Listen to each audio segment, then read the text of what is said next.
Thanks, Laura. I'm Tiffany. I'm an alcoholic. Hi, Tiffany. No pressure. No illuminating. My sobriety date is May 2nd of 2013, so just celebrated 13 years. All right. Yep, that's the right date. I sponsor women who sponsor women who sponsor women, and I have a sponsor, and it's really cool to be in the middle of this deal.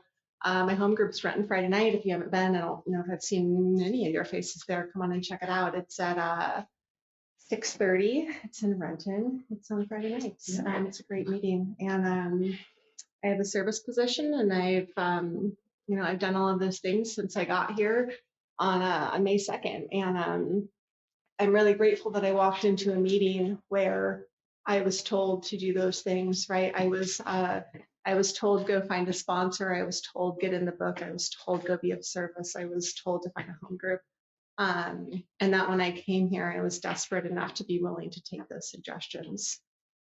I'm just curious, is there anybody in the room that's new to Alcoholics Anonymous? Awesome. Welcome.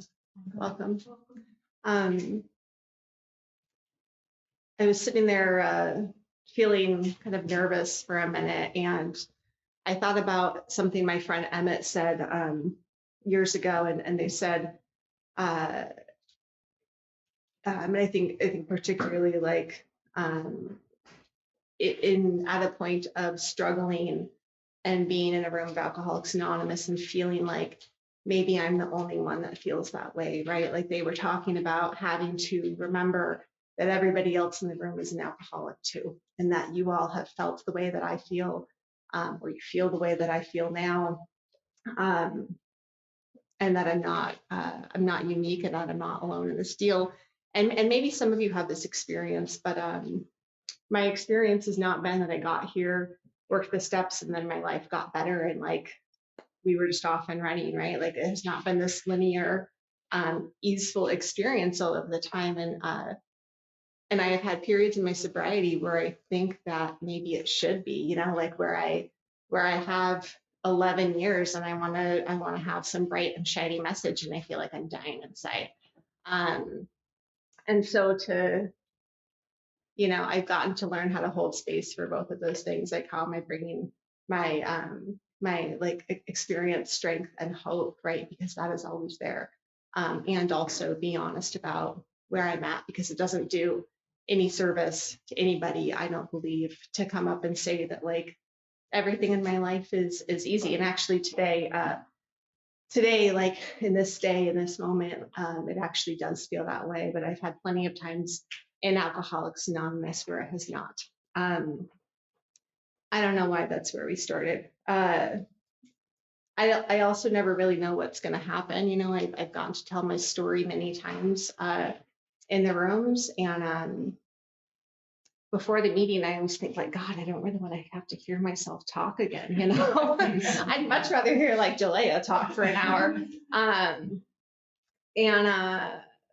But then like I'm always surprised at what comes out, because I never, like I said, my story is the same, and it changes. I had the experience recently of making amends to my mom, and it was not a thought out amends.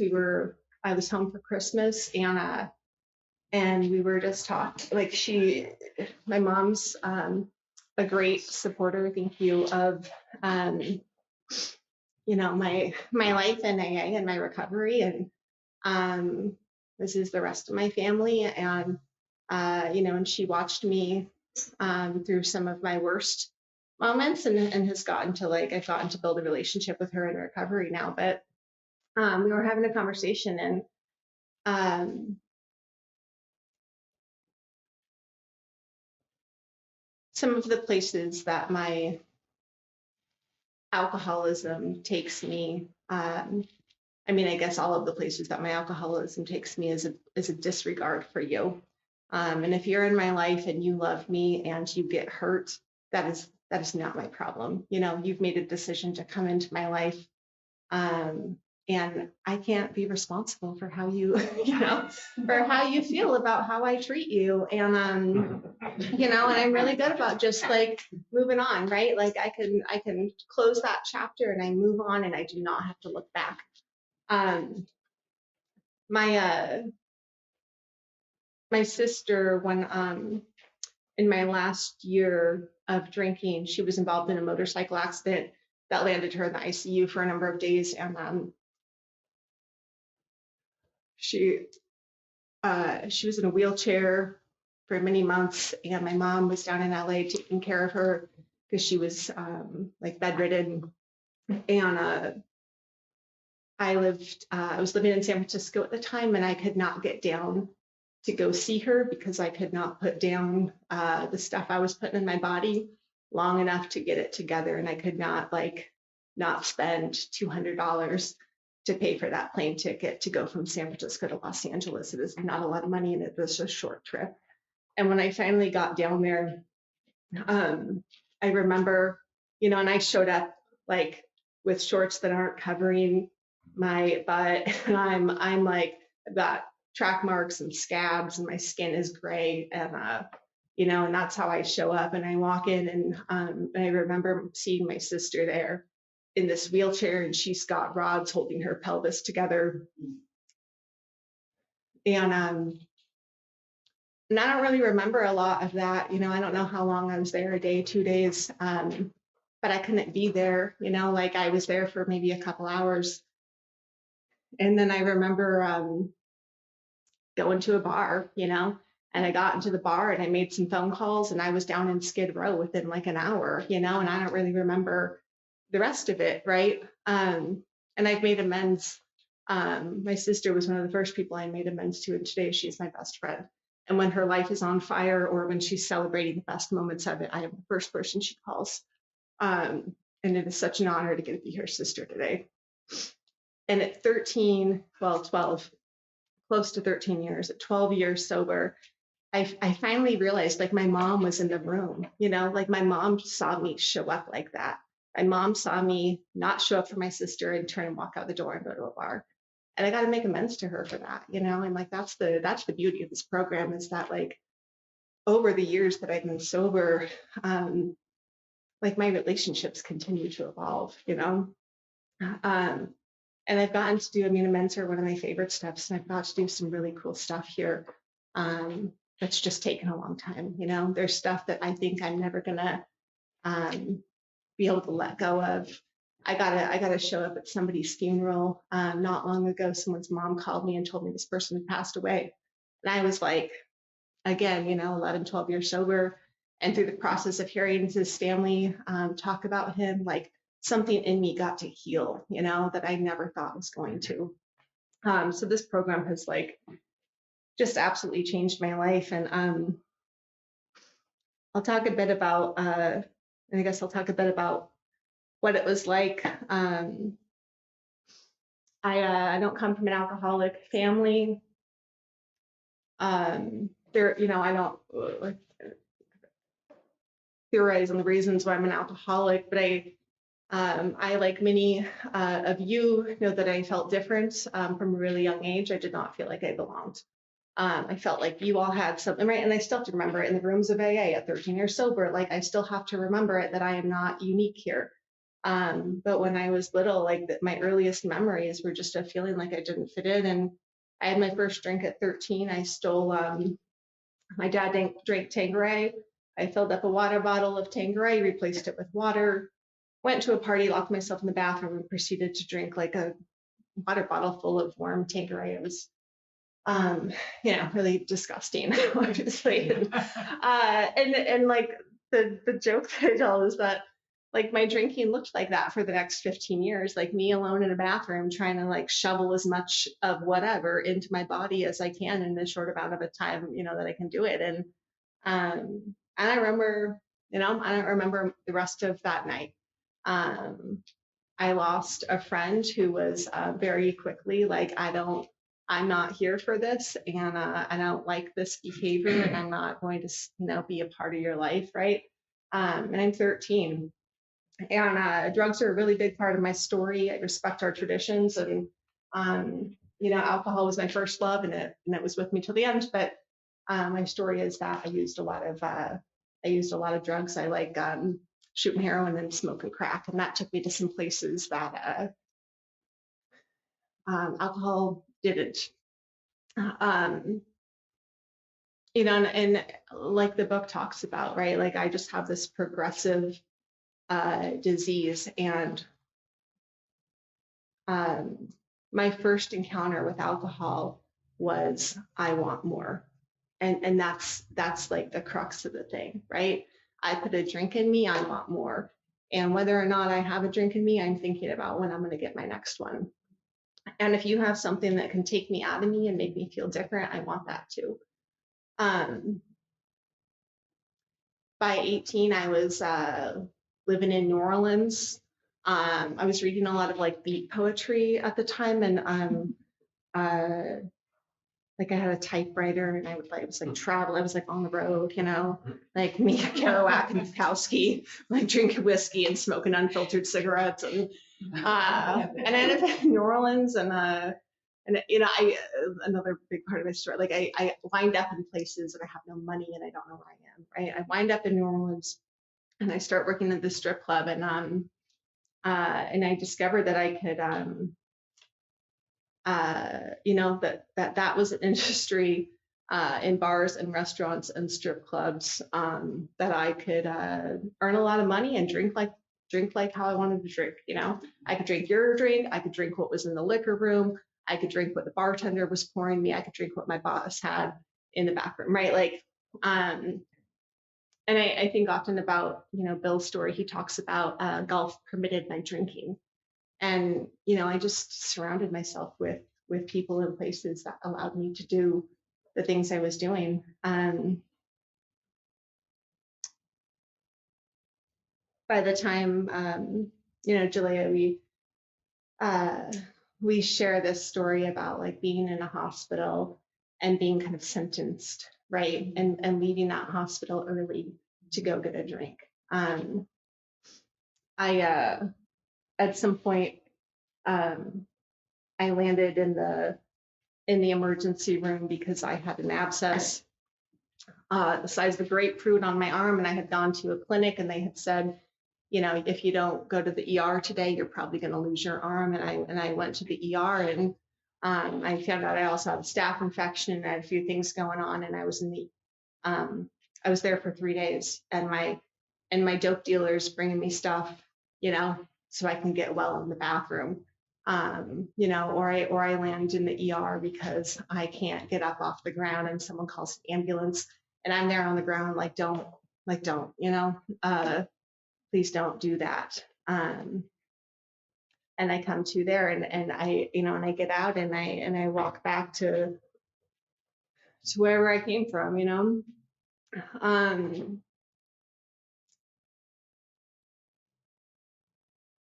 I was 24 years old the first time I got sober, and similar to Jalea, like got online and looked up Alcoholics Anonymous, and I had known, I had one friend who had gotten sober in AA, and I didn't really stay her friend. We weren't really hanging out after she got sober, but she was a musician, and so she was in a lot of the bars that I was hanging out at, and I watched her change, right? Like I watched the lights come on, and because she was sober, like I knew that was a possibility. I don't have any other way that I would have known about Alcoholics Anonymous.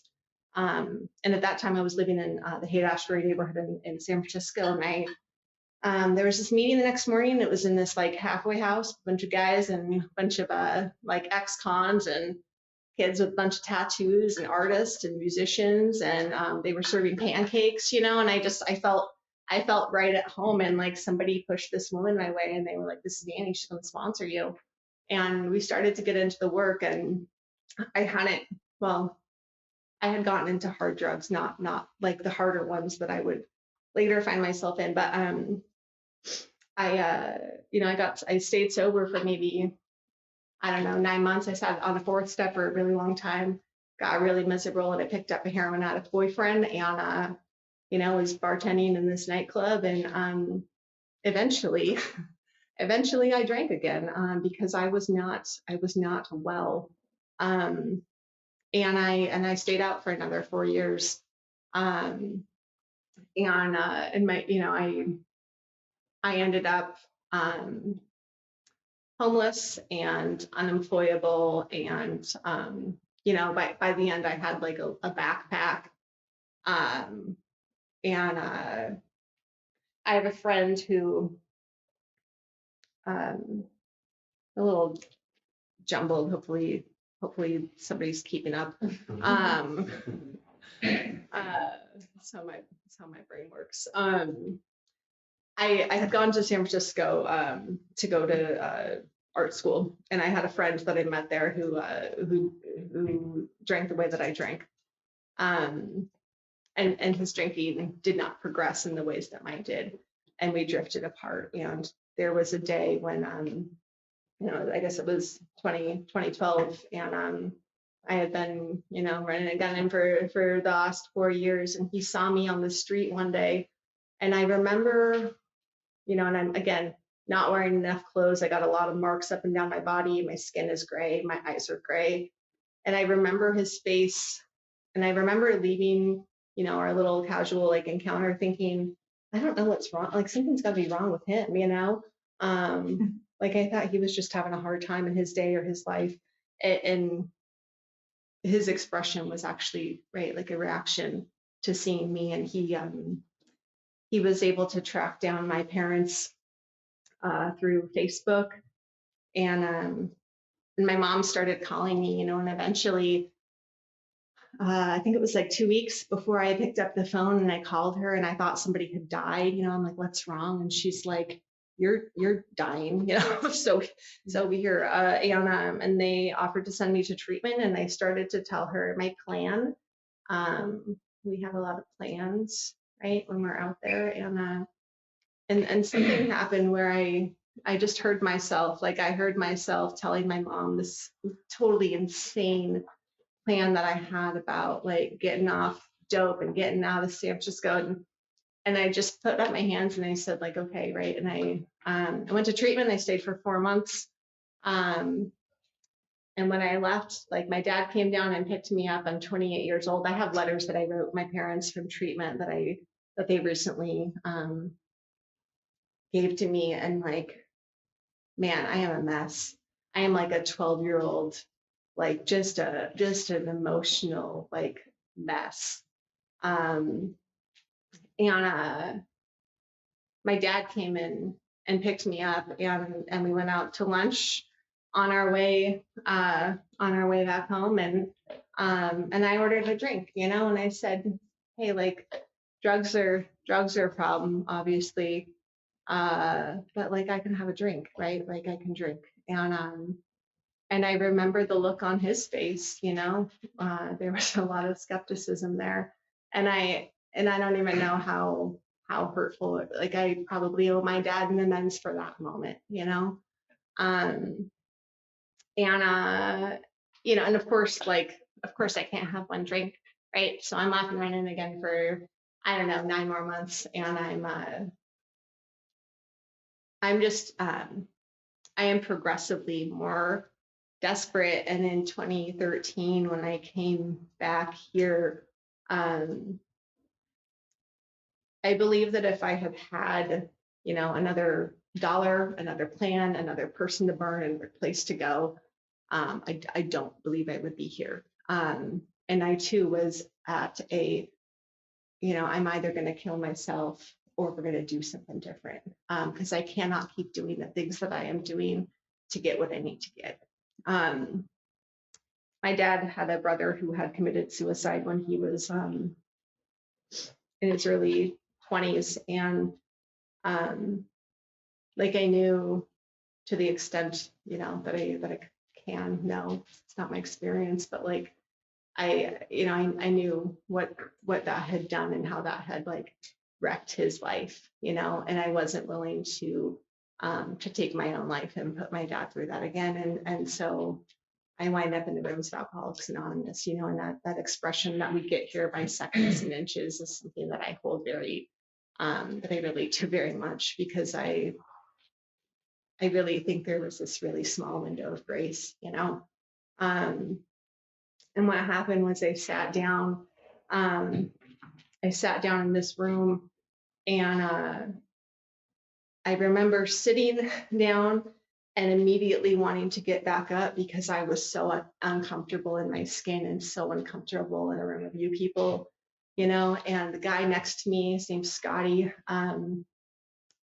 he started to share, and the only thing I heard out of his mouth was the word honesty, and somehow that word like cut through me. And you know, when the book says the delusion is smashed, right? Like that happened. Like I saw for the first time. I didn't think I was an alcoholic. I didn't even know what that meant, or that was, you know. Um, but I saw for the first time that like I can't do this. What I wanted to do was to continue to drink without having the consequences, right? I did not want to get sober. I just wanted the consequences and circumstances of my life to look different. Um, and somehow that one word, like I heard it and I knew that I had to do something differently, you know? And then I became totally willing to do what you guys, what you suggested, you know, and to take what was offered here. And I asked this guy to sponsor me, and he goes, "Why don't you go to this other meeting, go find a woman, you know, go find a woman to sponsor you." And I didn't know how to be with women, you know. I didn't know how to be with people my own age. I was 28 years old when I got here. I knew how to be with 60-year-old men. I did not know how to be with women or my peers, you know. And I got to learn how to do that here. And the meeting that I got sober at was, it was essentially a men's meeting. It was um, it was me and a bunch of older guys at 8:10 in the morning at a place called Dry Dock up in Bellingham. And the sponsor that I got, she said, "I want you to go to this place called the Third Legacy Group, and I want you to go get a greeting position." And it was a great meeting, really strong recovery, a lot of people, and I got to stand at the door and put my hand out and meet you. You know, I got to meet you, and I got to allow you to get to know me. And that like shifted so much in my recovery, because like there came the fellowship with that. Um,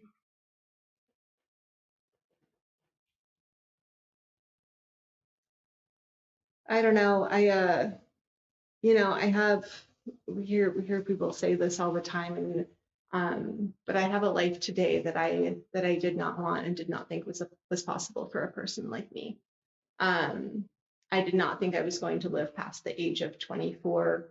Um, I just turned 41. And I am married to a really incredible man who's not an alcoholic, who's deeply supportive of my recovery. I have an almost 3-year-old, which is wild. I did not want to get married. I did not want to have you know, any kind of like legal, boring job. I didn't want kids, and I thought, you know, owning a house sounded way too conventional for me. And you know, and I have all of those things today, um, and what's more is like I get to learn how to show up and be present for that. Like we were talking about this before the meeting, right? Like without what I learn how to do here, like I cannot keep those things, and I cannot show up well. I am not a pleasant person to be around when I am spiritually unfit. Um, and fortunately or unfortunately, like I have to work really hard on that, you know? And I mean, I guess, you know, I think the thing is that if I got here and worked the steps and then I got better and it was smooth sailing, I wouldn't need to be here, you know? But I struggle in partnership with the world. And I have a brain that is, you know, that can still just be really delusional. I struggle to like see and be in reality as it actually is. I have a lot of stories I come up with about you, about what you think about me, about what you think I think about you. Um, you know, and it's busy up there. And I am really grateful that I have always had strong sponsorship, and I have had close friends in this program and sponsors to take this stuff to and to say it out loud and to have them say okay, so how do we get back to God? Right? I don't have people that co-sign my stuff. I don't have people that say, oh, baby, I'm really sorry. I have people that say, how are we going to get back to God? And like, let's look at this and what's your part in it? And maybe what that guy did, like maybe that was annoying. Maybe your husband's doing this or that. Uh, and like, it's not your business, right? Like, how are you going to get right? Um, I have had I was thinking earlier, I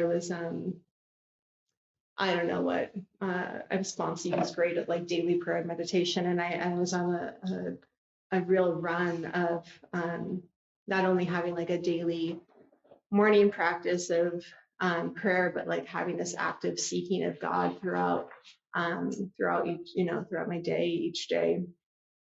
And as a result, I started to feel closer to God, right? Like I need to have this practice and I need to work on that. It does not come automatically or naturally or easily for me. And I haven't been praying in the very recent past. And I just realized that and like how quickly self-will comes back for me. And I think that I'm running the show and I think I can have a little bit of control in this one area. And I was reading step 7 out of the 12 and 12 the other day with the sponsee, and I was just reminded that like if I think I can hold on to this one thing, like I am edging God out of all of it. It's like God is or God isn't. What is my choice to be? And I forget that it's that clear and that simple. um I I did not believe in God when I got here. And really truthfully, I still don't like, I don't know if I believe in God, and really it doesn't matter. It matters less the longer that I'm here. And it becomes problematic when I start to try to think about it. When I start to think, well, Lara talked about having a really big God, and do I have a big God, and what is God? And if I don't have God, then like this isn't going to work for me. And how am I going to stay sober? Because that's the whole point of this program, is that we work steps to have a relationship with this higher power. And like I can just go in a real tailspin about it. Um, and so when I can set that aside, um, and just do the footwork, like that is when I have a spiritual experience here. And when I got here and my sponsor said, get on your knees in the morning and ask to stay sober, and I say thank you. Um, Regardless of how I felt about that or what I thought about that suggestion, I just did it. And somehow through doing that and through taking some simple directions, I stayed sober one day at a time when I could not put down a drink or a drug for many, many, many years. Um, and it continues to be true today that, I take stuff to my sponsor, like I mentioned, right? She asks where God is in it, or she says, maybe we need to run that through some columns, or she says, how's your 10th step going? And it's like never the solution that I want to hear. And it's always work. And it's always like, or, I'm directed to go pray. And I don't think that's going to work, like, I don't know if you heard me. And I do, and it works every time, and it might not look the way that I think it's going to look, or it might not look the way that I want it to look. But something shifts in me. Like I have this experience when I like stop trying to figure it out and stop trying to worry about how I feel or how things are going to work out. Right. Like I just put one foot in front of the other, and like seek this God of my non-understanding, and I get to have a new experience here. And I get to show up for this life that I have today, and I get to be grateful for it and a part of it. And with that, with 58 seconds, I think I'm going to leave it there. Thank you for my sobriety and thank you for my life.